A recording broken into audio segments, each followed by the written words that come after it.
Hey folks, I'm Papa Boris, and I'm going to analyze a 3-player game of Through the Ages that I just finished with a couple of my friends, Kristin and Qibrarian. Big thanks to both of them for allowing me to do this analysis video. I know it can be a little bit tricky to do an analysis video when it's your friends and not just internet strangers, but I thought this would be a good one to illustrate a lot of basic strategy concepts.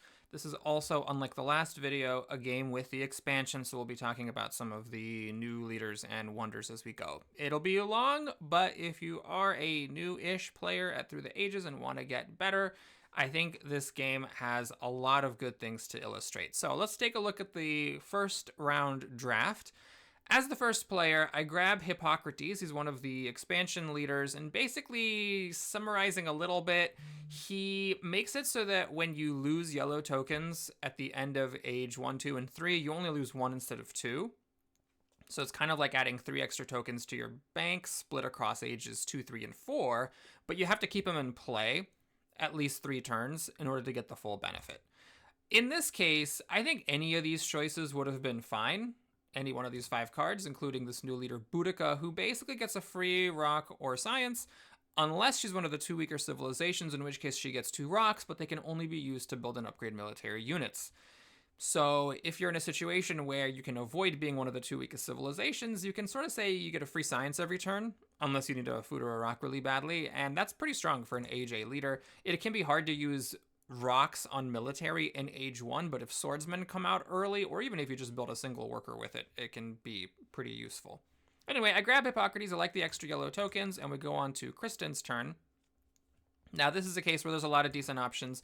Kristin decides to grab the Engineering Genius and Boudica. She does not want the Hanging Gardens. This is a wonder that a lot of my friends, including me, do not like all that much. One of the problems with it is that although all the individual components are totally fine, these 2 happy faces are a little bit tricky since you don't really use them until you finish the second bank. The first one is active right away, but the second one doesn't usually come online until like the very end of Age 1 or the start of Age 2 when the yellow tokens exit the bank.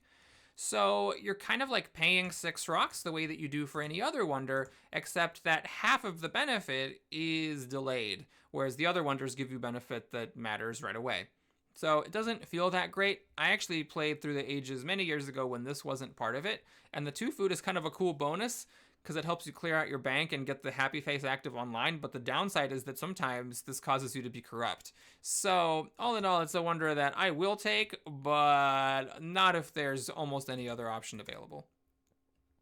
Alright, so then Qibrarian, he takes Cleopatra, another expansion leader. She's really good. You get an extra rock every turn. It can only be spent on urban buildings and wonders, which again, it can be a little bit tricky in Age 1, because how many urban buildings are you really building? The lab, and then that's probably it. So then it's really just a rock there, and then maybe a rock or 2 for the wonder, depending on how many turns you spend building it. But still, even if it's 3 free rocks, that's incredible for an Age A leader, because rocks are very valuable. And he is not above taking the Hanging Gardens, especially because he has no other option for his final civil action. So that's the draft, and we go into the first turn. So one thing I like to do in the first turn of the game is I try not to be an action debt. I don't want to have to owe actions. And this is one of those games where, you know, I have to admit, I got very lucky. Things went well. There were a lot of turns where everything just worked out very nicely, including the first turn, where I can play my leader, build my mine, put a wonder under construction, and raise my population. Pyramids, of course, you don't have to be a genius to realize that getting an extra action is pretty good. So while Colossus is a fine wonder and I will take it, you know, this game, I had an idea in my head of let's just not do anything crazy. Let's just try to play normal, good, clean Through the Ages, and taking the pyramids is in line with that. All right, now on Kristin's first turn, she grabs her wonder, the Colosseum. This is one of the expansion wonders. It gives a military action, which is really hard to get in most parts of the game. Other than getting the really expensive military techs or a government, it's really difficult to get military action. So getting that on an Age A wonder is pretty cool.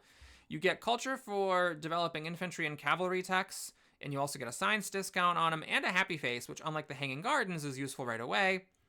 And it doesn't have a second happy face that is useful much later, so you get the really valuable happy face and some other nice benefits. In addition to getting the wonder, she plays her leader, she builds her mine, and she raises population. I would have had the exact same turn as her. If you want to hoard food, you actually could use Engineering Genius to build the first stage of the Colosseum because it's 2, but I don't like doing that because I want the worker out in case one of the Age A events is one of the 2 that lets you use a worker. The Warfare, where you get a free warrior, and then the Development of Religion, which is right next to it, where you get a free temple. So it makes sense that you want to get your worker out as opposed to doing some other move on turn 1. Now, Qibrarian's first turn is a really interesting one. I think this is one where there's a lot of stuff to take away, even though it's the first turn and you think first turn's pretty simple. There's actually a lot going on here. So in the replay system, I can't make it not do the first turn. For some reason in this app, when you take your first turn, or when you're doing a replay, the first action of everybody's first turn happens automatically. So we see that he raises population, which is totally fine. Now, a little quiz to you is, what would you do with your remaining 3 actions in this first turn?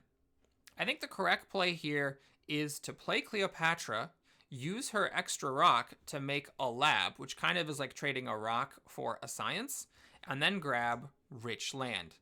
This is something that often happens if in the early draft, the first round draft, you get a leader and a wonder, then you can't use any of your actions in the first turn to take a leader or a wonder.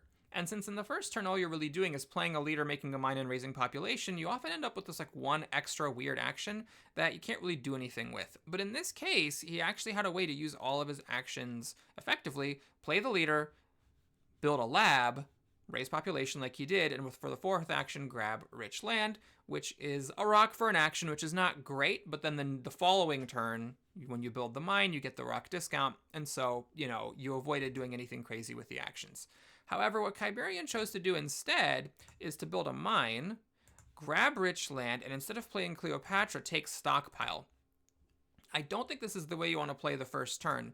Stockpile is a really sexy AJ card because you get 2 resources for it. So it's kind of like an Age 1 Reserves. If you think about it, the Age 1 Reserves card gives you 2 rocks or 2 food. So it's 2 total resources. Stockpile also gives you 2 total resources, except it's an AJ card. The problem is that Reserves in Age 1 isn't actually that great of a card. So this is almost as good as a not that great card. It's still not that great. And pay attention also to the actions. Had Qibrarian played Cleopatra, he would have used a civil action to do that. Now, because he didn't, he has to do this later. So this is what I like to call action debt. He's in debt by 1 action because he could have used it this turn, but instead it's now something that he has to do later. In addition, he has to play Stockpile later. So he gained an action debt and didn't pay down his existing action debt. So now there's 2 actions that he has to do later, as opposed to 0 had he played Cleopatra this turn. So the difference between 0 and 2 is that by taking Stockpile, he's actually increasing his action debt by 2, not just by 1. Basically, he's taking on an action debt because he now has to play this later, and not paying an action debt by not playing Cleopatra. And it's important to watch in the second round what happens as a result of this action debt. Keep in mind now he has to play 2 actions later, but instead he could have had 0. Observe what takes place. Now on my turn, for my military or politics action, I offer the Open Borders Agreement to Qibrarian. This is a scary one because, of course, it means that either player can attack the other and get a pretty significant advantage. 2 strength is a lot in Age 1. However, if you're a newer player, I would encourage you not to shy away from this agreement because it is a really strong one. Getting an extra military action is incredible because it draws you an extra card, so it's like increasing your card draw by 50%, and it lets you keep an extra card at the end of each round, so you have a lot more flexibility. You just have to be a little bit careful picking who to offer it to. In my case, it was pretty easy. Kristin's going to be getting a military action from the Colosseum. So for her, it's a 4th military action rather than a 3rd, and that's not as valuable. So there's a chance that she would decline it because it's not that valuable to her to prevent me from getting the extremely valuable 3rd action. So it made sense to offer it to Qibrarian. Okay, so on my turn, I build a lab. I raise population, and for my last 2 actions of a very simple move here, I just grab iron. In my opinion, in Age 1, the big 3 technologies are iron to fix your rocks, irrigation to fix your food, and then it's not here, but alchemy to fix your science. I think that those are like the three most crucial ones. Now, I'm not saying you should always get it. I've seen this in the strategy guides where people say like, always get iron. Like, I don't think that's true. But in this case, we had just kind of a bunch of junk sitting in the first action row, so I think it made sense to use my kind of awkward second turn extra action to just make sure I get this technology and not have to worry about rocks. Just, you know, trying to play solid. All right, on Kristin's turn, she plays an event. We get development of planning. And just to briefly talk about what that is. So that's the one where you get, it's a new Age A event in the expansion. What this does is it makes it so that you reveal 3 Age A events that were not in the pile, and then everybody on their turn gets to pick one of them. And the ones that we got were either get 2 rocks, or get 2 food, or play a free action with a 1 rock, 1 food, or 1 science discount. Now, Kristin, for her bonus, elected to just get 2 rocks, which makes sense, makes it easier to build the lab and the Age A Wonder. She also takes the Knights. Now, I'm not a huge fan of Knights because it's so expensive, but I think in her case it actually makes sense to do this because there's not much else for her to do unless she wants to spend 2 actions to take Irrigation, which I also think would have been fine, but taking Knights here is not criminal by any means.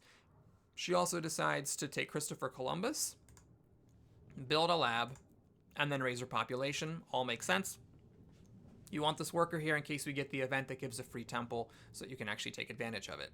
Now, Christopher Columbus is a leader that I'm not a super huge fan of. It's hard to say if this is a mistake necessarily, because if this is a good colony, this card that we can't see, then this is perfectly fine. But I think it's also worth noting that instead of taking Christopher Columbus, she could have used Engineering Genius to build the first stage of the Colosseum. Again, I'm not saying it's a mistake, but just an option to consider if you're in this situation and you don't have a colony and you only got 2 military actions at the time.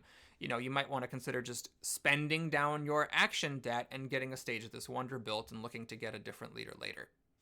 Also, on the other side of that, because she is going to be getting an extra military action here, that means she's more likely to draw a colony with Christopher Columbus. So if you're of the gambling sort, it's a pretty reasonable move. Now we go to Qibrarian's turn, and he plays an event. We get a bunch of more resources, and I just want to point something out here. Notice he's got 2 really great things here. Isabella of Castile is a fantastic leader from the expansion. She just gives you a rock. She gives you 2 blue tokens to reduce corruption gained from the rock, and she can pay rocks during colonization to increase her colonization power. Just a fantastic, really simple leader. And it's also a great one to follow up after Cleopatra, because Cleopatra gives you a conditional extra rock, and then Isabella goes ahead and is like, yeah, let me just make that an unconditional extra rock. So you can keep on playing with an extra rock pretty much for the entire first age and into the second age if you wish, which lowers the pressure on having to upgrade your mines. So there's Isabella here, and there's Irrigation here, and he still needs to build his lab, and he needs to build his wonder. There's a lot of things that he wants to be doing. It would be massively helpful to not be an extra 2 actions in debt from his first turn decision. In this case, he decides to raise his population, which makes sense, build the lab, which makes perfect sense, and then he grabs Isabella. But had he not been in action debt taking this stockpile, he could have also grabbed Irrigation and not had to worry about his food. And it's worth paying attention to this. Make a note of the fact that he missed out on Irrigation because of his turn 1 decision to go 2 actions into debt. Watch what happens in this game because he wasn't able to get this crucial technology. All right, on my turn, I decided to just build the pyramids. We got all these extra rocks. I took 2 extra rocks from Development of Crafts. That was revealed by planning. So I just built the pyramids. As you may have noticed from this commentary video and my previous one, I am someone who just really prioritizes avoiding action debt. So I got pyramids to build. Let's just build them. Now, what do I do with my other 2 actions? Well, it's a little weird here because there's Irrigation here for a single action, so I could take it. But what I decided to do instead is actually take Alchemy for 2 actions. So I prioritize science over food. I figure, you know, in Age 2, selective breeding is a relatively cheap technology, and it gives you tons of food. It's not super expensive to upgrade from your basic farms, so I don't mind waiting for that. You could also make the argument, well, there's no other way to get food, but you can get science from the theaters as well as from the labs, so maybe it would have been better just to like take Irrigation and research it, or take Irrigation and research iron. There was another way to use 2 actions productively, so you don't need to take Alchemy here if you don't want to. I just like to get the science. I value it more in Age 1 than food. On her turn, Kristin grabs an event, and it is more free resources, so we are just drowning in them this game. She decides to also build her wonder, paying down her debt. Makes perfect sense. And she also researches knights. Now, this is an interesting decision here with the knights. I think it makes sense because there's not a whole lot to do here. Maybe I would have considered for my final action grabbing breakthrough, because 2 science as a free action is pretty good.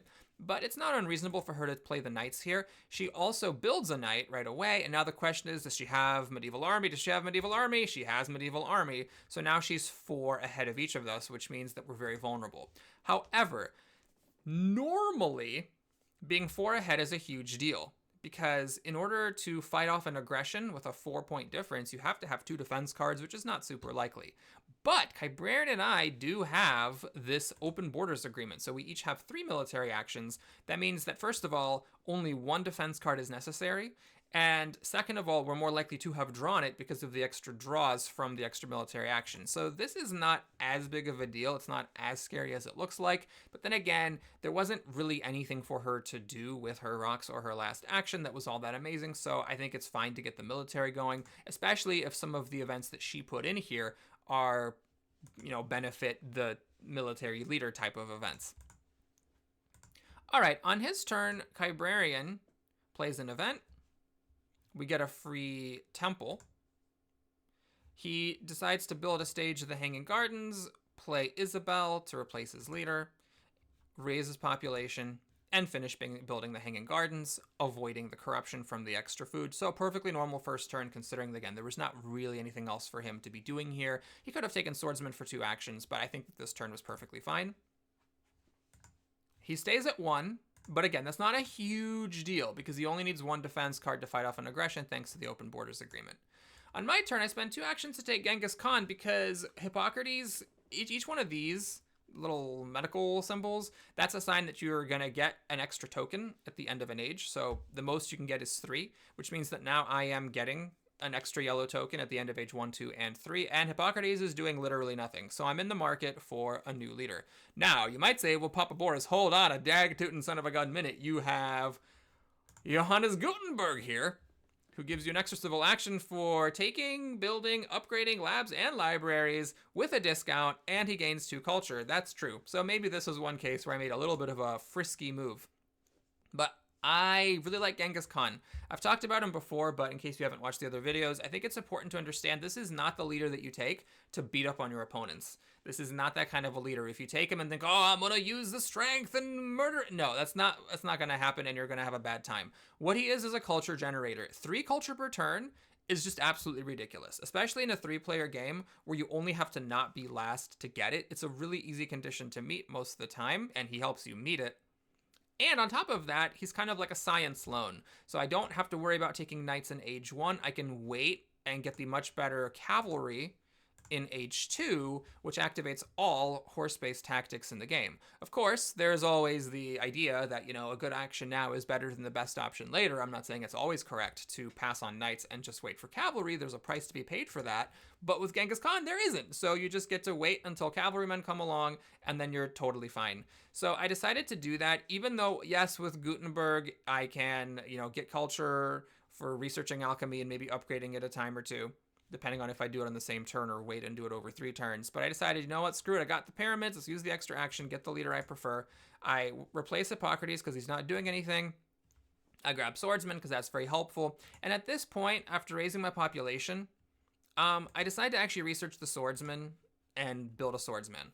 This doesn't have to happen, but since I don't actually have a defense card, on the off chance that Kristin's feeling frisky and goes for an aggression, I don't want to have to suffer any negative consequences. So I just decided to say, screw it, let's actually play it honest and build a sword. However, instead of raising population and doing this, you could have, just like researched alchemy or iron and gotten ready. Oh, sorry, not, alchemy, because I spent 4 science to make the sword. So yeah, you could have researched iron or alchemy and started getting ready to upgrade those on subsequent turns.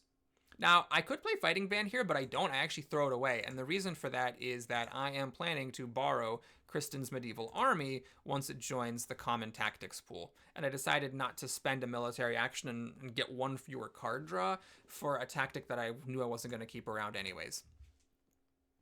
All right, so on Kristin's turn, She takes iron for 2 actions, totally reasonable because this is all kind of junk down here. She raises population. She actually didn't have a worker for the free temple event, which is always painful because that is worth a lot of culture. In fact, you can make a mental note. The culture that she misses out on by not having had a worker to make this free temple with ends up being significant in this game. But again, I don't think it was unreasonable for her to make the knight and get the strength going. It's just something to note. So after taking iron and raising her population, she grabs engineering genius. Now, I'm not a fan of this play because it's speculative. There's no guarantee that she's actually going to be able to use this to apply a discount on her wonder, and there were other things for her to be doing here. She could take swordsman because she gets a discount on it and she gets culture for researching it. She could have researched iron. She has the science for it and then gotten ready to upgrade it the following turn. She could have even taken frugality and just gotten 2 free rocks later on, though I think swordsman or researching iron would have been a better move. So keep an eye on this engineering genius. I think this action, I call it speculative, like when you're taking a card and you don't exactly know when you're going to use it. There's always a risk involved, even if you think you're pretty sure you're going to use it. So yes, these 3 rocks are very sexy, but one thing I've noticed over time is that long ago I used to over prioritize the engineering genius because they're like an extra resource compared to the other cards of their age. But if you take it, I think it's a good idea to have an idea of when to play it, or else just accept that you're gambling a little bit. So we'll keep an eye on this engineering genius card. All right, Qibrarian decides to play an event, which is an interesting decision because he is low on strength. One thing to consider is to just not play events. Even if you have a good event to play, it may still be better to not play it. The benefit of having the event deck go through slower may be greater than the benefit of even a beneficial event if you're low on strength, because you're risking, having a yellow token stolen, having a building blow up. All sorts of bad stuff can be in the deck because of people who have a higher strength than you. Now, on this turn, he does have a bit of a hard situation. What exactly is he supposed to do with his actions? This is one of those cases where I feel like throughout the game, a lot of the time, things were just kind of turning up great for me, where I had really nice, reasonable ways to spend all my actions. And then for Qibrarian, there wasn't really a whole lot to be doing. What exactly do you do with 4 actions?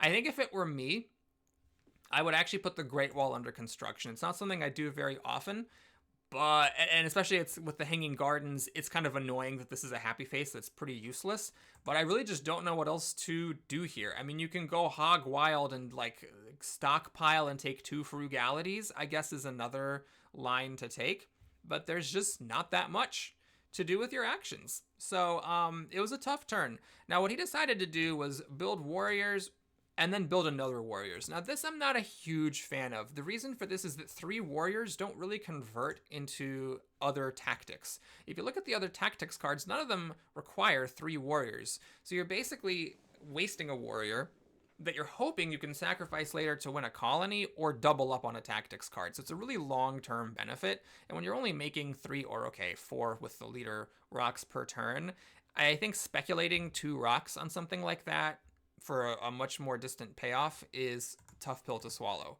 He then raises population and builds a farm.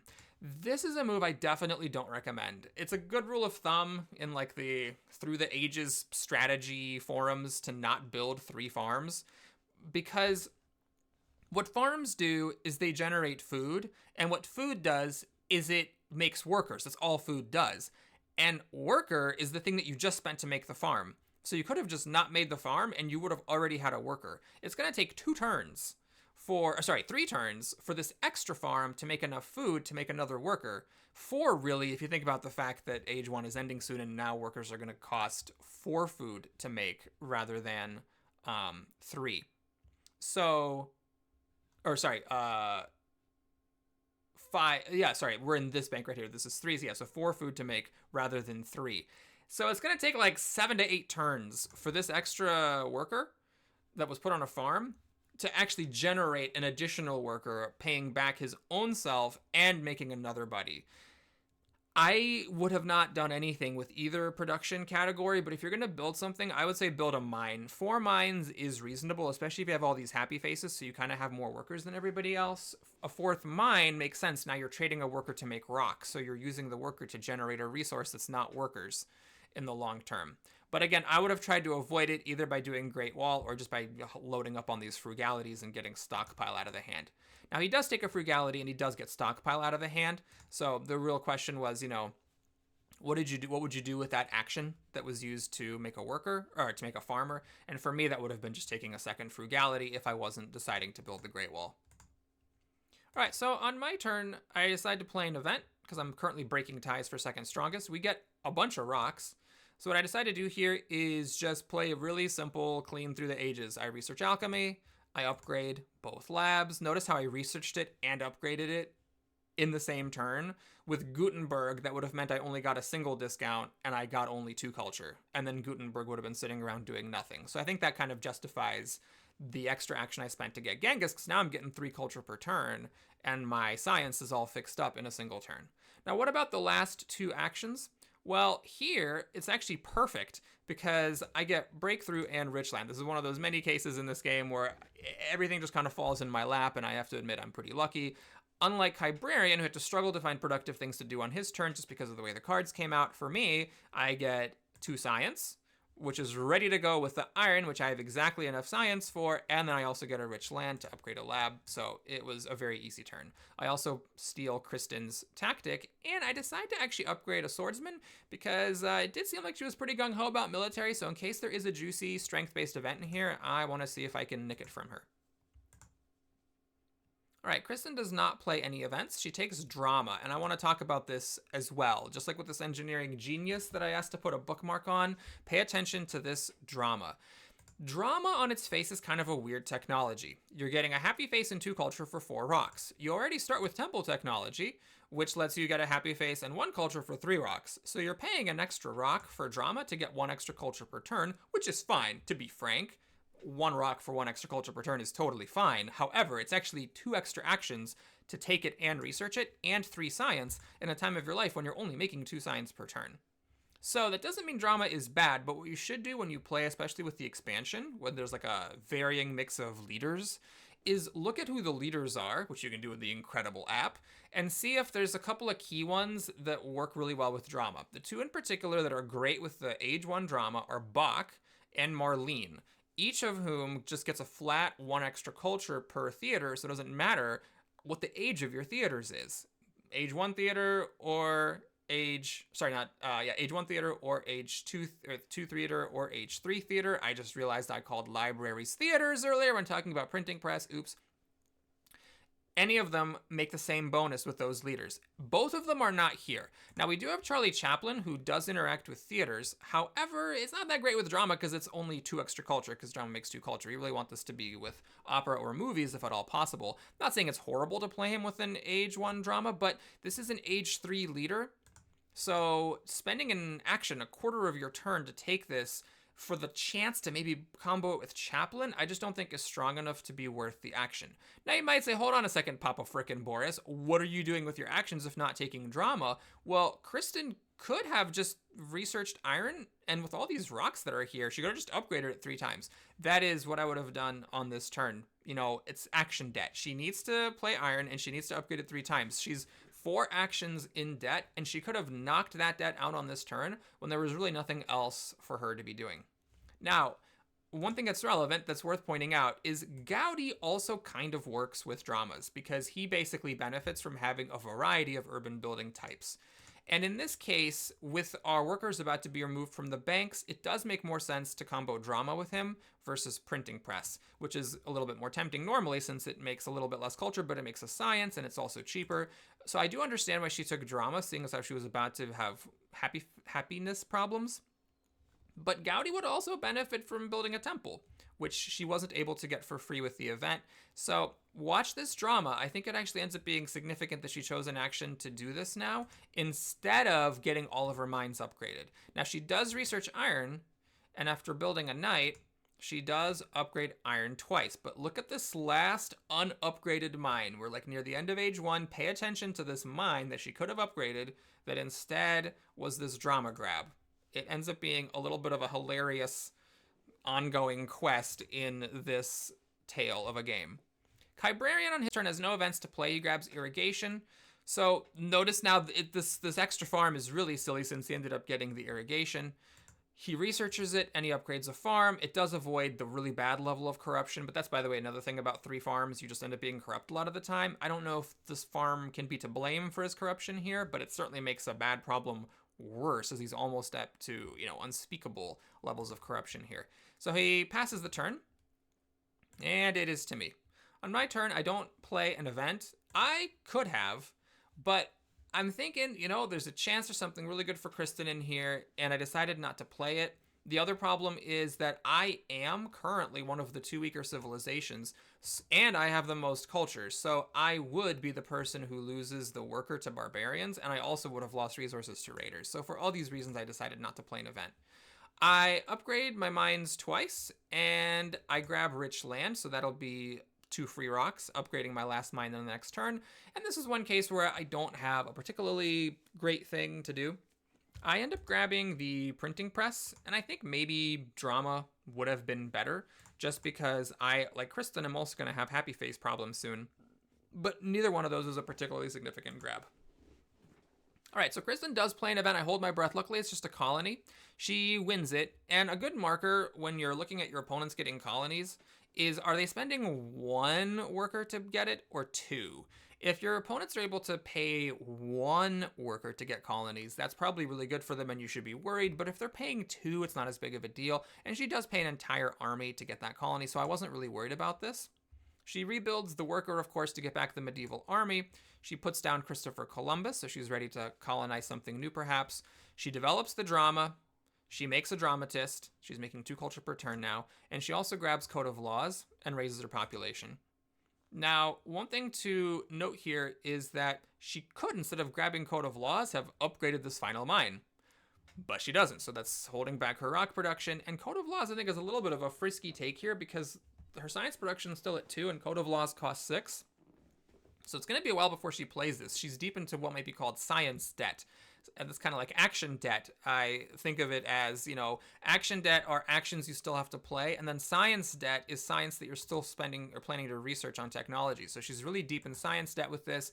If it were me in this situation, I definitely would have upgraded this final mine and finally closed the saga on my rocks. She also builds a knight. So that's why she doesn't upgrade the mine here. She wanted to make a knight. So maybe there was something in here that she really, really cared about being the strength leader for. All right, so Qibrarian spends 2 actions to take knights. This is a move I'm not a huge fan of. He is behind on military, but he only needs 1 defense card to defend against Kristin. If I was going to take 2 rocks for anything, it would have been alchemy. But when you're this deep into corruption, I think that you just need to try to spend your resources as much as possible. So in this case, I would have just raised population and upgraded my farm. He decides to research the knights right away. He raises population. And he makes a knight. So this is how he gets out of the deeper level of debt.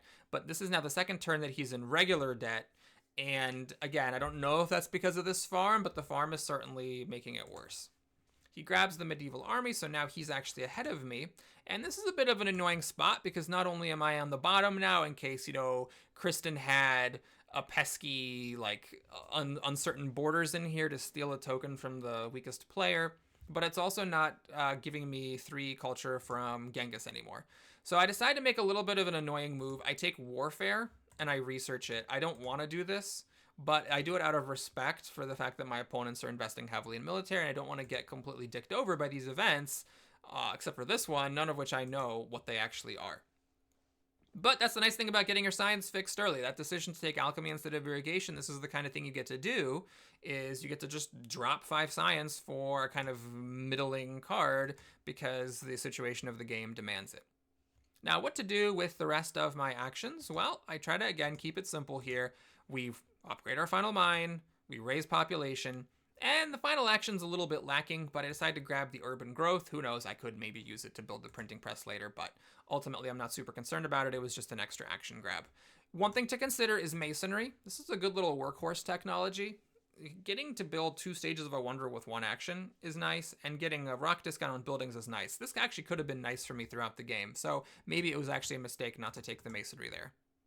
I hold my breath. Luckily, Kristin has no events, so this is where I would be last on tie breaks. She takes alchemy for an action, researches it, And she upgrades both labs. Really nice, clean turn. Only thing that's wrong about it is this mine is still not upgraded. Now, I'm not saying she should have upgraded it this turn. In the moment, I think getting your signs fixed, especially when you're waiting on Code of Laws, makes sense. But notice how nice it would have been 3 turns ago to have upgraded this mine. And then, okay, your drama would be a theater. And your theater would be a temple instead of a theater. You'd be making 1 less culture per turn. But then you'd be getting an extra rock every single turn. And at this stage of the game, that would be pretty huge. All right, so Qibrarian, I hold my breath. He doesn't have an event. He plays Bread and Circuses, which is a little bit interesting because he doesn't really need happy faces. He's pretty good on the happy face front. You know, it is about to become a problem, but at the moment, he doesn't really need it. On the other hand, what is there for him to really do? It's just that he's kind of had a lot of tough situations in this game. He could take St. Peter's Basilica, but now that it's been nerfed, you have to take 3 actions to build it instead of 2. He actually can't build it in the same turn. So it was a tough turn for him. I'm not exactly sure what I would have done here differently. But he takes the bread, he raises population, he builds a 4th mine, and he upgrades one of his farms. So he actually gets out of corruption, and he's now onto the 4th mine. Notice, again, he's just getting all the way down deep into corruption pretty much every single turn. I do have an event, and it's quite lucky. We got Crusades. I could have ended up losing culture, and Kristin could have gained it if she had played an event on her turn. Whoever played the event would have gotten the 4 culture. As it is, I get an 8 culture swing against Qibrarian and a 4 culture swing against Kristin, which is very nice. I put the Transcontinental Railroad under construction. It's a very simple play here. There's not really much else to do. I can build it in 2 turns. I've got the rocks to build it next turn if I wish. And maybe it actually would have been correct for me to start building it right now. But I decide, since I got happy face issues, and one of the unaccounted for events here is the rebellion. This would just be devastating to lose 2 civil actions. I pay some respect to that. I grab theology, research it, and upgrade it with that random urban growth I had, so I'm not faced with a 2 civil action loss in case of that rebellion card. All right, on Kristin's turn, she puts the Suez Canal under construction. And on this turn, I know the replay system doesn't kind of show it very well. She also uses Christopher Columbus to grab this wealthy territory. This is a nice synergy between the Colosseum and Christopher Columbus. The extra military action from the Colosseum gives you an extra card draw, which makes it more likely that you find a colony in Age 2, which happens after you got Christopher Columbus in Age 1, and so she gets 4 blue tokens and 9 rocks, which is just sick. And then with Suez Canal, she's going to be able to play another colony. This is a wonder that when you play it, you get to put a colony into play, or when you finish building it, you get to put a colony into play, and then you get a rock for every colony that you have. So right now, it would be making 2 rocks per turn, but with that extra colony that she gets from actually building the wonder, it would be 3 rocks per turn. So it makes perfect sense. At this point, what would you do with your last 2 actions? If you've been watching my videos, you know what I would do. I would finish upgrading the mine, and I would also grab Rifleman, because Rifleman is here for 1 action. She doesn't have any military technology for infantry. Infantry is the most commonly used type of unit for tactics. And, okay, maybe that's not true in H2, because H2, you've got these cannons, and you've got the horse cannons, and then just the horse. But still, okay, 4 out of 7. 4 out of 7 use infantry. Yep, okay, there we go. Most of the tactics cards use infantry. She gets a discount because of the Colosseum. She gets 2 culture for it. It activates all infantry-based tactics for the rest of the game. In Age 3, there's only 1 tactic that has no infantry. It's this one, which there's 2 copies of. All the others require infantry. I think that if you don't take Rifleman here, you got to spend 1 night in board game jail. But she does not take it. She grabs strategy, and she builds a stage of the Suez Canal. Now, strategy, it's a tough one. I don't like taking strategy here because I'm already in science debt. She makes 4 science per turn, but she still has to research Code of Laws, and now she has to tack on another 8. So that's a huge amount of debt. It's going to take forever for her to get this researched, or if she does, it means that she's punishing herself by not researching Code of Laws when she only has 4 civil actions. So I definitely would have upgraded the mine or taken Rifleman. I would have done both, actually, instead of building a Stage of the Wonder. But she decided to take this road and miss out on the Rifleman and having this mine upgraded, which is still not upgraded all these turns later. Okay, Qibrarian on his turn puts the Eiffel Tower under construction. We got to pause and talk about this. So I mentioned a moment ago that if you're going to build an H2 wonder, you should try to build it within like 2 or 3 turns tops. And that's fine here. He's making 5 rocks per turn. He's got 10 rocks now. So now he can spend 10 rocks to build the first 2 stages. And that would get him out of corruption, because there's a blue token that would go onto the wonder, so he'd only put 8 blue tokens back into the bank, but that works. So if you look at it, there's 5 tokens that go in here. So 1 plus 5 is 6, and then 7, 8, he'd be out of corruption. Now the drawback to that plan is that if he does this, he cannot take the rifleman. So what he does here is he grabs the rifleman, and now how do you deal with the corruption? Well, what I would do here is I would still build a stage of the Eiffel Tower, and I would be in corruption for 2, but then I would need 10 more rocks to build the Eiffel Tower, and I can actually do that. 15 minus 2 for corruption is 13. He's got the rocks to get the Eiffel Tower built next turn. This is a totally fine play. But what Qibrarian does next is he researches the rifleman, and then he upgrades one. So now he's going to have to wait an extra turn on the Eiffel Tower. Then he upgrades another one, so now he has to wait more turns for this, and he actually upgrades a third. And I don't think this is correct. I don't think it's wrong to take and research riflemen and go crazy with rifles here. I don't think it's a great move, because I don't think you're realistically going to be able to beat up on your opponents with this much strength difference. But it's fine. However, I don't think it's correct to do this if you're going to spend 50% of your civil actions putting this wonder under construction that now you are forever away from building. It may look like it's not a big deal, like Boris, why are you coming down so hard on the guy? There's 39 cards left in H2. Keep an eye on this. Look at how long this Eiffel Tower stays under construction and how much time goes by in H2 before it finally gets built. It ends up being a mistake. So it's like taking the Eiffel Tower wasn't a mistake, and researching the riflemen and upgrading a bunch of them wasn't a mistake. But I do think that doing both things in the same turn was a mistake, because spending the rocks to build the rifles means that you're going to be forever building the Eiffel Tower, and at that point you shouldn't go for the Eiffel Tower. You should just, raise a population and grab reserves or something, so that you're not really, really deep into rock debt that you're going to be forever paying off. All right, on my turn, I play an event because I'm still second. We get a historic territory that Qibrarian wins, which is nice, because it means that although he only pays a single unit to get it, it's not the greatest colony in the world. It's not like that huge of a deal. And now he's not super ahead on strength, so I don't need to worry about being attacked. I didn't actually have to because I have 2 defense cards from H2, but there was absolutely no worry whatsoever. What I decided to do here is I grab cavalrymen and cannons, to the surprise of no one who's watched my videos, because I do think that these H2 military technologies are super important. That, to me, is worth delaying the construction of the Transcontinental Railroad by a turn. But that's it. I'm only going to delay it by a turn. If you're going to take an H2 wonder, build it the following turn, or at the very latest, the turn after that. So here I grab the Hussars from my hand to get an extra strength. This is so that on Kristin's turn, I'm beating her. This may have been a mistake, as we'll see later on, but I decided to do this for the extra strength. I grab the reserves because I'm going to be corrupt here, and I build 2 stages of the Transcontinental Railroad. One thing that's worth noting is that if I had spent a third action to build a third stage, I still would have been in debt, because each stage costs, you can't see it, thanks game. Each stage costs 3 rocks. So the way that you pay 3 rocks when you have iron is you put 2 back.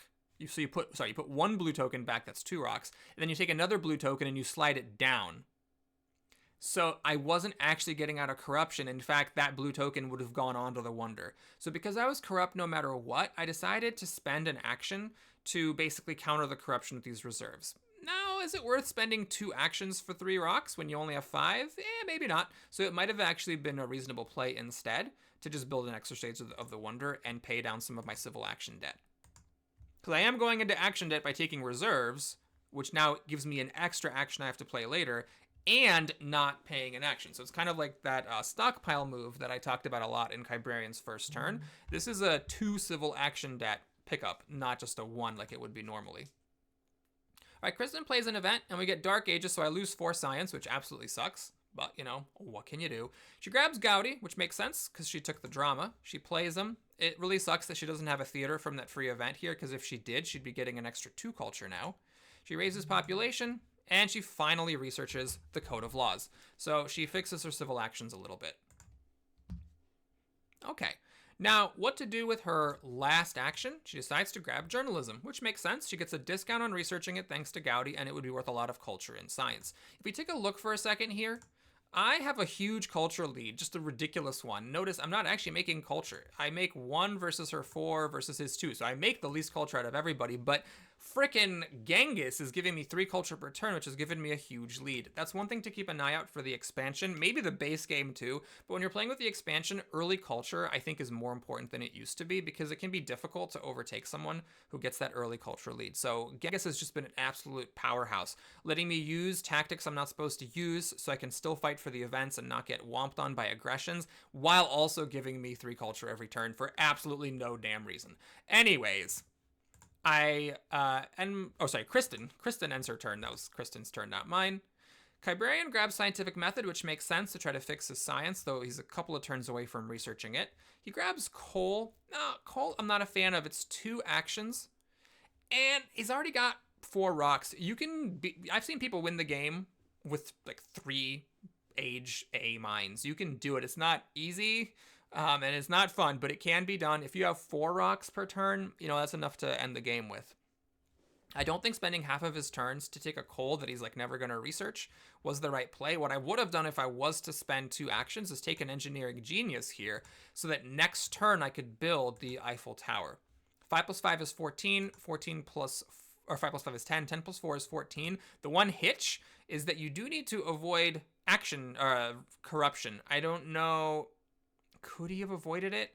If he spent 2 actions to take Engineering Genius, 1 action would have put 2 tokens back in the bank to build the first stage of the Eiffel Tower, and then he could have put more back by raising population. So yeah, maybe I would have done that.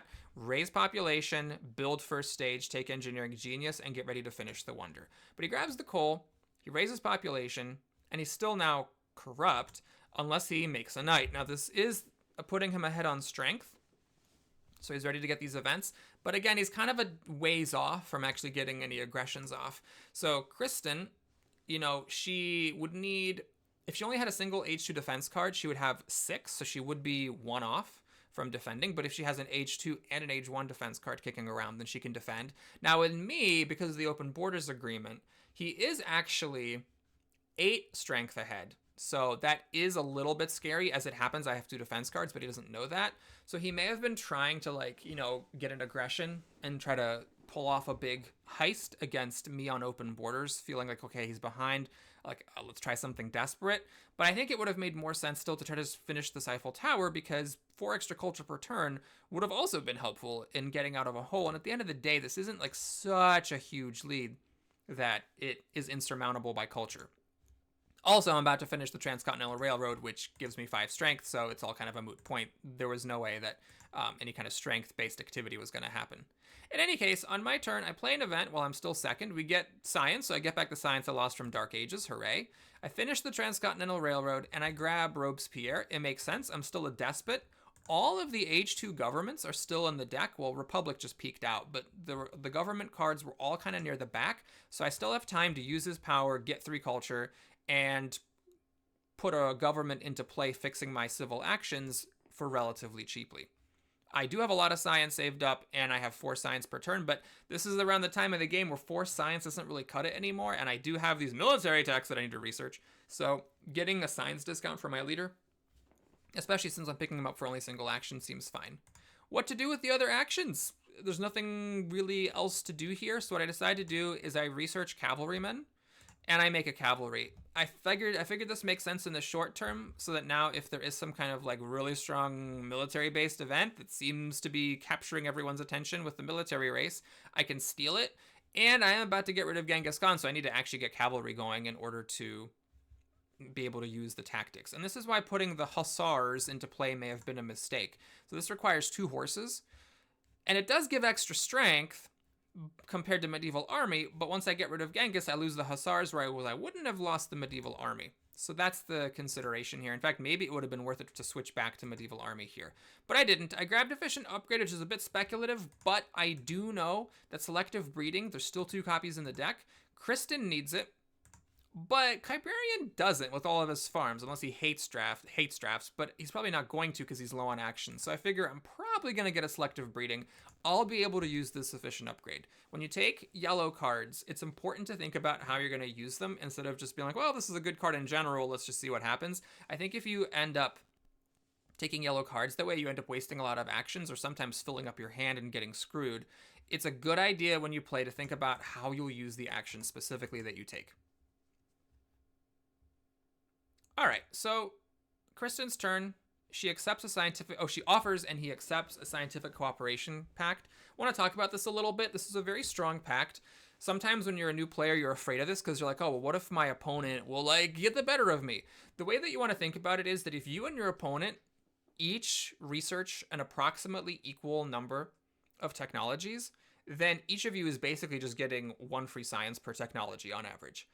If your opponent researches fully double the number of technologies, then you got fleeced. You've gotten no benefit while your opponent's gotten a ton. However, it's really unlikely for your opponent to research twice as many technologies as you. So I applaud Qibrarian here. He definitely made the correct call accepting this pact, because it may look like, okay, well, hold on. She's getting this lab going. She's going to have... this library going, she's going to have 6 science production to his 2, but thanks to this pact, he is going to be able to get the scientific method online and fix the science here, so he'll be able to keep pace. I think it was the correct call, even if it looked like Kristin was going to get more. I don't think she was going to get twice as many technologies researched. So she builds the lab, of course. She grabs reserves for some extra rocks, and she develops strategy. Thanks to the pact, she's able to do this all in one turn. So she's gotten her science stat all taken care of. And with her last action, she grabs Wave of Nationalism. That makes sense. She is the weakest player. There is this engineering genius sitting here, but she's already built the 4-rock stage, so it's only a 3-rock card, and it makes sense to take this, which is 6 rocks, and can help her catch up on military. She grabs the Hussars from me, which is annoying that she gets to do that, but again, that's another reason why it might have been a mistake for me to play it. Note, however, that she still has not upgraded this mine that she could have upgraded like 5 turns ago when she took the drama. Qibrarian on his turn grabs Scientific Method, fixes his science so he can keep pace, which makes perfect sense.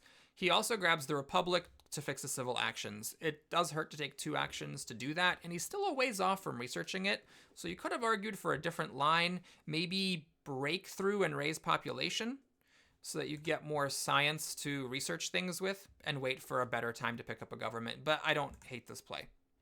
On my turn, I play an event, because of course I want to see what else is in there, and there's a border conflict, so I did steal 3 rocks by being the strongest player there. It's time. I play Robespierre, I grab this constitutional monarchy, and I spend all my military actions to get the government changed. So now my military and civil actions are all fixed for the rest of the game. The only thing I have to worry about is food, but look, selective breeding is right there. I can't research it this turn, but that's fine. I have other things to do here. I decide to build a temple to fix my happy faces in the future and, generate an extra culture. And with my final 2 actions, I grab a breakthrough for 3 science later on, and this navigation. Now, this navigation ends up being weirdly important, but I cannot claim that it was any kind of a masterminded plan. It was more just like, I don't know what else to do with my action, so might as well grab it and see what happens. So on Kristin's turn, she flips an event and it's international agreement, and Qibrarian's the strongest. If I had a medieval army out instead of the Hussars, I would have been the strongest and I would have gotten it. As it is, he gets to take 5 civil actions worth of cards on the beginning of his turn. She grabs selective breeding, which she needs. She researches it. She lost a farm, by the way, to that border conflict, and so she just straight up builds a farm rather than just upgrading it, which is fine because she has plenty of actions. Notice it is taking her a while to build the Suez Canal. I think that she either should have prioritized building it sooner, or she should have not taken it at all. So the fact that it's been sitting here for this long is, I think, an issue. And she grabs the breakthrough instead of working on the Suez Canal, but she wants the science. It makes sense with the Scientific Cooperation Pact. You do want lots of science to research technologies. All right, Qibrarian, it's kind of hard to see in this app because it kind of does it before I click. What he did was he spent 3 actions to grab a revolutionary idea for the international agreement at the expense of his political action. He then plays it right away to get 4 science, and then he researches coal. So this move I'm not a huge fan of because Upgrading to coal is paying down rocks that's delaying the construction of the Eiffel Tower even further. In addition, he's now going to have 7 science next turn, actually less because Kristen's going to research stuff, and that means he's not going to be able to get this Republic. What I would have done here is I would have, I'm not sure what the exact move would have been, I would have like either tried to build this damn Eiffel Tower, or I would have like grabbed the cavalry, the urban growth, and the efficient upgrade. He can't actually grab them all because of the cards he already had in hand, but I would have like tried to grab 2 of them, maybe research bread and circus just to get it out of my hand and steal 2 science from Kristin, to try to, get the other lab upgraded more cheaply and maybe upgrade coal more cheaply later on. But I think researching it now, blocking yourself from building the Eiffel Tower and getting the Republic is a tough sell for me. But he does fix his rocks, so now he's making tons of rocks, and he raises his population, and he passes the turn. So the cavalrymen fly off the map, which I think is just an absolute crime. But on my turn, I offer Qibrarian the international trade agreement. I think if you get this, you need to find a way to offer it to someone to make them take it, because even if they're getting a little bit of an extra advantage versus you, you're still getting an advantage. Both of you are getting an advantage over the third player. It feels a little mean to keep Kristin out of the loop here. However, I think it was important to do that because Kristin is ahead of me on culture generation.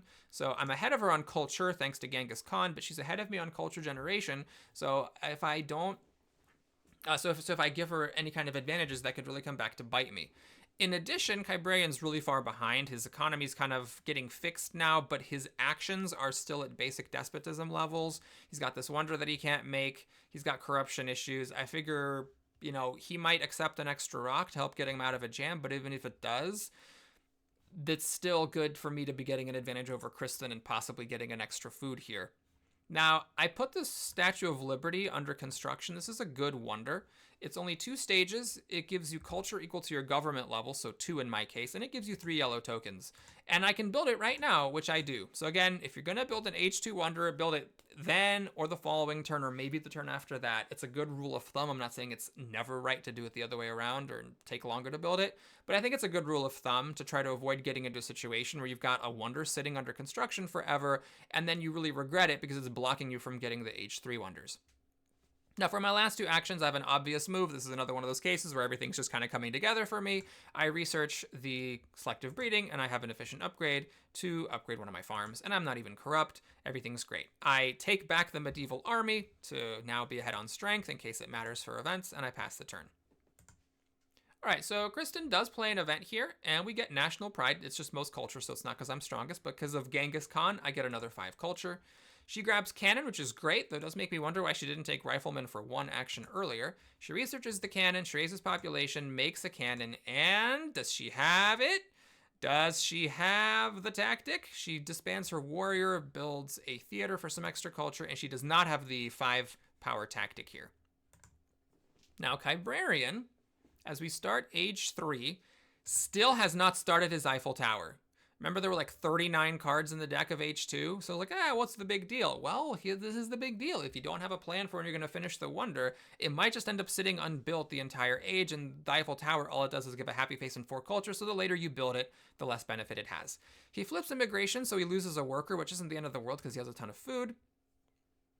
He then uses revolution to do the Republic. I don't necessarily disagree with this plan. There wasn't a whole lot else for him to do.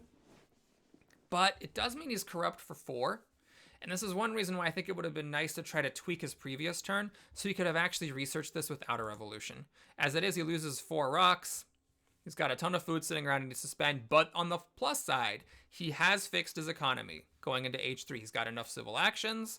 He's got rocks. He's got a decent science. He's got a ton of food here. He is ready to go. He's ready to get back in this game. I play an event because I'm still the strength leader, and Qibrarian and I get 6 free science, which is incredible. I am not going to pass on rifleman, and this is one of those things where, okay, you have swordsman. Why rifleman? Well, it's so that any age 3 tactics that come along, I can make. This can be really important because Kristin is gaining on me significantly on culture. So I might need to actually beat her on military, and having access to all the tactics, which I do because I took all 3 H2 military cards, could be important for that. In addition, if Kristin decides to go military on me to try to beat me that way, this makes it more likely that I will be able to defend myself. Now, what else do you do here? Well, I think what I should have done here is taken this opera. I am currently in the culture lead, but I'm behind on culture generation. So I need to convert my resources. I do have a burgeoning economy here into culture, and opera is sitting right there for me to do that. I do think I made a huge mistake here by not taking it. What I did instead of researching opera or taking opera is I researched canon. The reason for that is that I know you can't see it, but this card right here, this is that one, what is it? It's one of the expansion ones, Arms Industry, where you get 2 rocks if you have the highest or are tied for the highest military technology. You don't have to have a thing of that type built, you just need to have the technology. So just by having cannon, I'm going to be getting 2 rocks, pretty much guaranteed once that event flips, unless somebody researches rockets before that card goes out. So I do that, which is fine. I don't think that's a mistake to do that. I take journalism to get some extra science and some culture, which is fine. I research it, raise a population, I build it, all of this is fine. I just should have taken opera here. But instead what I did was I upgraded my last farm. And this is, I think, where, again, another kind of like good illustration of basic through the ages strategy. If you have tendencies, that's okay, but it's important not to take them too far. So I do have this tendency of trying to avoid action debt. I don't want to be in debt for actions. And so I wanted to research or to upgrade that farm because I'm going to have to do it later if I don't do it now. But this is a case where there was a bigger priority. I needed to be able to convert my resources into culture in order to avoid falling too far behind to Kristin. Sure, I'm now making 6 versus her 9, so it's not too big of a deficit. But there is Hollywood right here. I am in position with journalism and opera and science and rocks and workers. I have everything to generate a bunch of culture, throw down a huge Hollywood bomb, and put this game out of reach. I needed to take opera here, and that was a case where my tendency to avoid civil action debt I carried too far to my detriment. Kristin grabs engineering, researches it, and uses 1 action thanks to engineering to finally finish Suez Canal. She does get unlucky here, however. She did not have a territory in her hand. That is one of the problems with Suez. If you don't have a colony, you're kind of gambling that you draw one before you build it. And she lost the gamble on this one. So I do think ultimately I would say that the Suez Canal here for her was a mistake. This is just a horrid wonder the way it worked out. She spent 11 rocks to make 2 rocks per turn. It's unimaginably awful, not to mention all the actions that she spent to do this. She's not even going to get the rocks back at this point, or if she does, it's going to be just barely getting the rocks back in exchange for a whole ton of actions. So you could say, well, it's a gamble. She was gambling that she was going to get a colony. So I think it's actually reasonable. You could say that it's a gamble, but it's not just that it was the gamble, but it's that it took so many turns to build. I think she could have had a more productive culture, could have had a better military, or been generating more culture and been closing the gap on me faster had she not undertaken this project. She raises population instead of upgrading this last mine, which is now comically still in age A mine, when it could have been upgraded that many, many, many long turns ago when I said upgraded the mine instead of taking drama. But again, she does not upgrade it. She just keeps it the way it is, raises the population and makes a cannon. And now she does have the mobile artillery, which is the 5 power tactic for a horse and a cannon, which is, oh, it's actually right here. So she's got a big strength lead. And this is a little scary because we are in age 3 now. Lots of wars could be in play. And so I need to actually take into consideration how I make sure I don't get blasted into the Stone Age by her. So Qibrarian's turn. He does not play an event. He upgrades to coal. He upgrades the lab. So he's got his science fixed, his rocks fixed, his food fixed. Everything's going good on the economy side. He now needs to start converting his resources into culture or trying to win on military. And he does grab, after raising his population, Winston Churchill, which makes sense. It's 3 rocks per turn and 3 science per turn for military if you want it, and 3 culture if you don't use it. So that's a really smart play here. He decides to play him, which makes sense because he doesn't have a leader currently. And he grabs rich land. Now, the rich land I do think is a mistake. I think he should have taken the opera here. To try to generate some culture. On the other hand, you might say, well, Boris, hold on. He's so far behind on culture that opera's not going to make a dent. And that is a very reasonable case. I think the opera here was important to take to stop me from having it, as well as the value of having it himself. he had other things to do if he didn't want to take it. He could have like raised his population and pay down his civil action debt. But it is a little bit unlucky for him that there's no military technologies for him to take. These cards just fly off the rack. Once everybody's got good civil actions, everybody starts taking lots of actions. Age 3 is just over in a blink. So he doesn't really have that much time to get his military going and have a war to try to overthrow his opponents. Also note the Eiffel Tower, which is still under construction and has not been started. Now, I get super lucky. An opera drops down to me for one civil action that should not have happened. I completely get away with what I think was a really big mistake, not taking opera the previous turn. Freedom of movement, one of these expansion cards lets you move a worker from one place to another place, paying the rock difference. I decide to turn a temple into a journalist to increase my science production and also my culture. I figure I'm okay with losing a happy face because we got opera.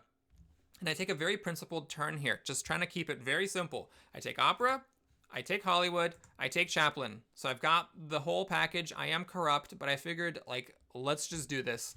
I am behind on strength, but I have 2 defense cards from age 2. In fact, I even have a defense card from age 3, I think. The game doesn't let you see it. I'm pretty sure this is an age 3, or if it's not, it's an age 2. But I have 2 age 2 defense cards at the very least, so I would be happy for her to aggress me and waste military actions because I can defend. And let's just make sure that we've got the combo that we need to put this game away. All right, now I do get the best tactic in the game right here, so thank God I have Rifleman to use it. We just need to survive one turn to get it online. Now, I want to talk a little bit about what just happened here. So Kristin plays an event. She gets Politics of Strength, which is really strong. She gets 5 military cards, and Qibrarian, being the weakest player, doesn't draw cards next turn. So this one strength I have is really crucial because it prevented me from losing my next card draw. One thing that people complain about and through the ages is that Air Force is too important. And if you don't get Air Force, then you lose the game. And that's actually what's going to happen to me here is I don't get Air Force. Because they both dropped onto the board after my turn, I'm not going to get one. Kristin correctly spends 3 actions to take it. That's exactly what you should do, especially when you're behind and need to try to win. And Qibrarian will now get it offered to him for 2 actions, and he's definitely going to take that because he'd be a crazy person not to. But I do think it's important to understand that you don't need Air Forces to win the game. Ultimately, an Air Force is just a unit that gives you an extra copy of your tactics card. You want to know another way to get an extra copy of your tactics card? Build an extra army. Or have other strength bonuses like the Transcontinental Railroad or military theory or, I don't know, navigation. Dun, dun, dun. So you don't have to have it in order to win. I do think that there can, of course, be games in which, you don't get it and it is the deciding factor in losing. I just don't think it's a game design issue with the game. I think that if you're in a good position, it is a nice but not guaranteed to have. And I think this game illustrates that really well. Anyway, after spending 3 actions to take the Air Force, she grabs oil and computers. And I don't entirely understand either of those plays. She's making 7 rocks. She doesn't need more rocks. The computers, she's making enough science. Maybe she did this to try to combo later with Sid Meier or Albert Einstein. But I don't know if there's going to be enough time to do that and actually generate enough culture off of it, given that we're already getting into age 3 and those leaders haven't shown up. So what I would have done, I think, with these last 2 actions is maybe upgrade my final mine and also take patriotism, because she's in a position where it's a very curious position. She's behind me on culture, but she is generating more culture, so she's catching up. There is this looming Hollywood. Her best way of winning is to kill me on military. So getting extra military actions, I think, would have made more sense than trying to go for oil and computers, which are extremely speculative ways to try to generate culture at the end. On Qibrarian's turn, he grabs military theory, which makes sense.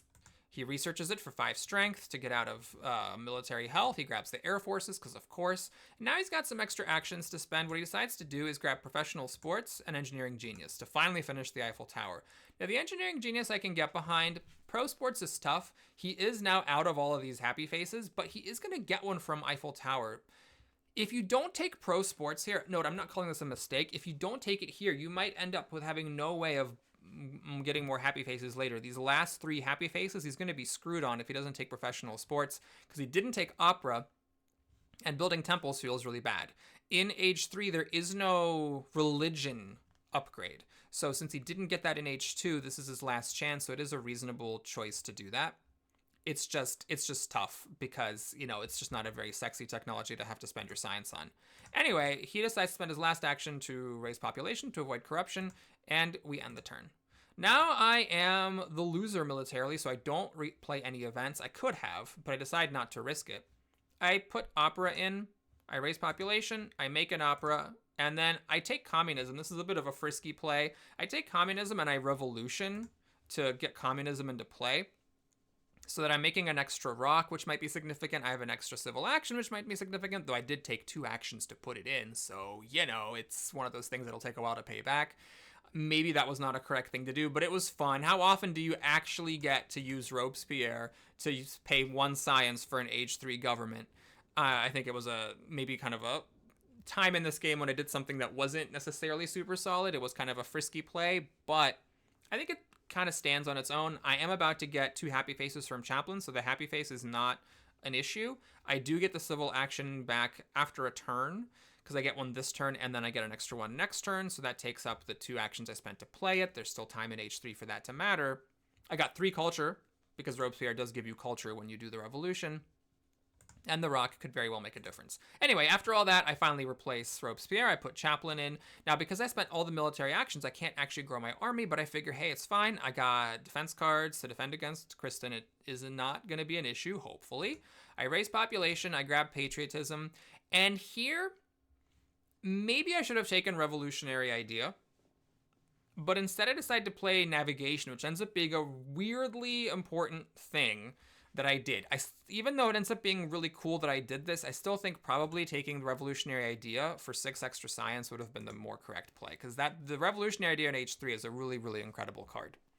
All right, she declares war of a culture, a really early war, which is scary, because now she researches Air Force, and she does have an issue with getting the workers for the Air Force, but in an instance a 4,000 IQ 5-dimensional chess, she blows up her unupgraded mine and her unupgraded farm to get the workers needed to avoid rebellion and build these air forces. So that mine never did get upgraded.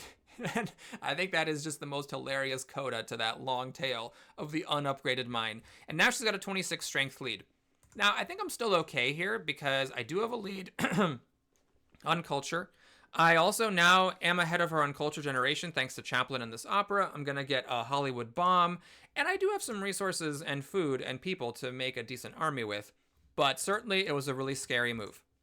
So her turn ends. It's Qibrarian. He's glad he's not getting warred on. He finally builds the Eiffel Tower. Thank the Holy Lord Jesus Christ. And what to do with the remaining actions? He puts spaceflight under construction, which makes sense. His science production's pretty good.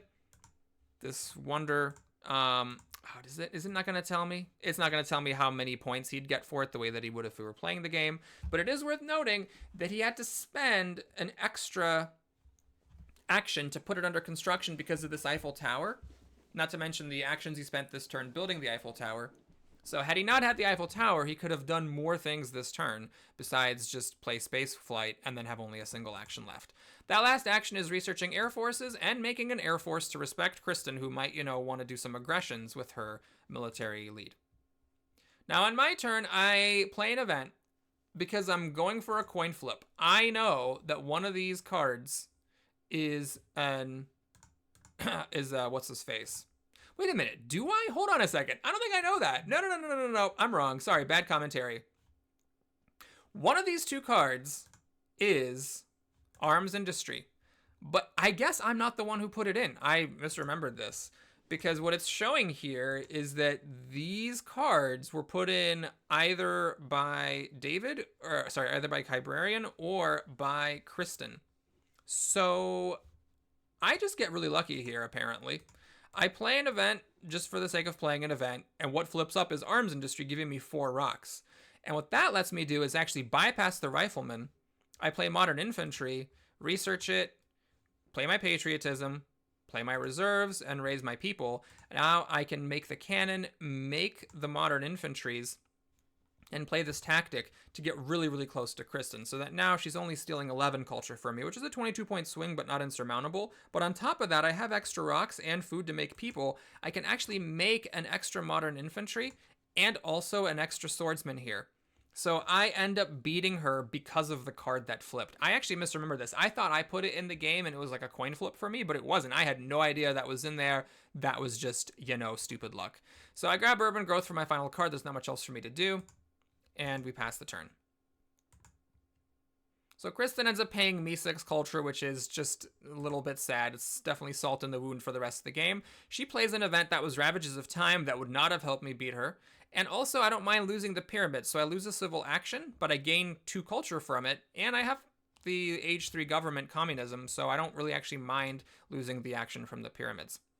She researches oil, upgrades a miner to oil, and she makes a temple to get some rocks and also turn on an extra bonus from Gaudy. So she is getting 15 culture per turn, but I'm getting 14. And because of the lead that I have, it's not a huge deal. She blows up an iron mine to avoid rebellion and then grabs endowment for the arts to get some culture later on. Qibrarian also plays an event. He gets economic progress, so we get a ton of rocks. This is the event that I remember putting in. It benefits me more than them because we all get a bunch of rocks, but I get a lot more food. He plays pro sports, avoids rebellion by building one. He grabs the multimedia, which is a way to turn rocks into culture. Very reasonable, researches it, makes a worker, makes a multimedia. So he's now getting up there on the culture. But notice, his culture production's 13, Kristin's 15, mine's 14. Culture production, we're all fine. He's got a wonder ready to go. I got a wonder ready to go. Kristin doesn't have a wonder ready to go, but, she has a big military. So maybe she can get something going with that. But the issue is that he's just way behind on culture, 49 to 89 to 112. And that's just because of early game culture. So it's something to keep in mind. This is not one of those games where you can just ignore culture early and then win it all back later. You do need to at least somewhat keep pace with your opponents. Otherwise, it can be really difficult to dig yourself out of a hole. So he grabs rockets, which I would have done as well, just in case there's still time, maybe to get a tactic on, although there's not many cards left in the deck. Basically, next turn is his last chance to do a war, and it's going to be tough to do that because he is currently the lowest strength player. On my turn, I raise population. I raise it again. I make a theater and another one for some culture. I grab reserves. I know that most likely my next turn is going to be my last turn. 4 plus 9 is 13. 13 plus 4 is 17. So I have just enough rocks to make these operas and also build Hollywood. And I grab urban growth, which is not really going to be very impressive. I didn't take movies because I calculated that it wasn't possible for me to upgrade to a movie and also build the Hollywood. So Kristin plays an event. It's a historic territory, which I win thanks to navigation. So that's a really, really big swing. Like if Qibrarian had won it, he would have been 11 points ahead of me. So that would, it's like a 22-point swing against him and an 11-point swing versus Kristin. I do have to give up 2 units, but I also don't really care about being strength leader anymore because there's not going to be any more chances for Kristin to declare war on me, and Qibrarian is behind me on strength. She grabs pro sports, researches it to stop the corruption, get a little bit of strength. I'm not going to comment too much on these landing turns because the game is kind of locked in at this point. Qibrarian gets 3 culture from Churchill. He gets tanks and civil service, researches that for some actions. Mostly builds the space flight, grabs reserves, and a military buildup. I do think it's interesting. He doesn't get the revolutionary idea, but this is actually not correct because when age 4 hits, the scientific cooperation is going to go away.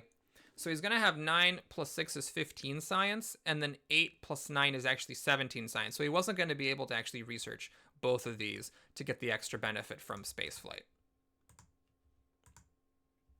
On my turn, there's not really much to do. I play an event for points. It is Impact of Culture, which is, more salt in the wound, that I get just a huge culture benefit for having the most culture already. We get a bunch of food that no one cares about. I play reserves, and I build the Hollywood. That's all I can really do with my rocks. There's not much else to do here except to raise population and build a temple. I notice I actually have a slightly better move. I can take democracy and then research it for 3 culture, whereas a temple would have been 1 culture. the democracy itself is providing that culture. So it's a big flashy play that all it is giving me 2 whole extra culture compared to just building another temple with this urban growth. And also, I do potentially miss out on culture for not having an extra worker. So if there's an impact of population in there, then the democracy flashiness is actually giving absolutely no benefit compared to simply having made a worker and built a temple. Anyways, Kristin on her turn plays an event. We get impact of agriculture, which is really good for me because I'm the only one who gets this 4 culture bonus. She plays the Enactment of the Arts, upgrades this computer finally that she took ages ago that doesn't end up really mattering, and then she builds a temple for a culture. Now, this does actually end up being really close for second place. So I got to give credit to Qibrarian. He really got kicked while he was down a whole lot, but it ends up being super close. He plays an event. We get this, which helps Kristin a little bit. It gives her 3 points versus him. And he researches the rockets, gets 3 culture from Churchill, gets a bunch of rocks for being last on military, and then he flips it around and goes from being last to being the first. He also, of course, finishes spaceflight for a chunk of points. And notice now, after this 10 culture, he's only a little bit behind Kristin. So although this is locked for first place, the second place ends up being super close. Kristin's a little bit ahead, and she gets a little bit more ahead because of impact of variety. Then population comes, and on that one, Qibrarian gets a little bit ahead on her, making it back and actually gaining on her a little bit. And then for impact of progress, Kristin and I are kind of middling, but Qibrarian gets even more ahead, so now he's just a spitting distance from her. And then comes my impact of culture. So this really sucks for Qibrarian because she gets 7 points to his 0. It's actually interesting to note that if Churchill's 3 culture was considered culture gain, he actually would have beaten her on culture and he would have taken those 7 points instead, and that would have been decisive because the last thing is the impact of government, which Qibrarian completely whomps us on, coming to within 1 point of Kristin. So any little thing could have made the difference in that game. Thanks for watching, everybody. Hope you enjoyed it. Hope that this was helpful in your quest to become a better Through the Ages player. I will see you again soon. Please like and or subscribe. Take care.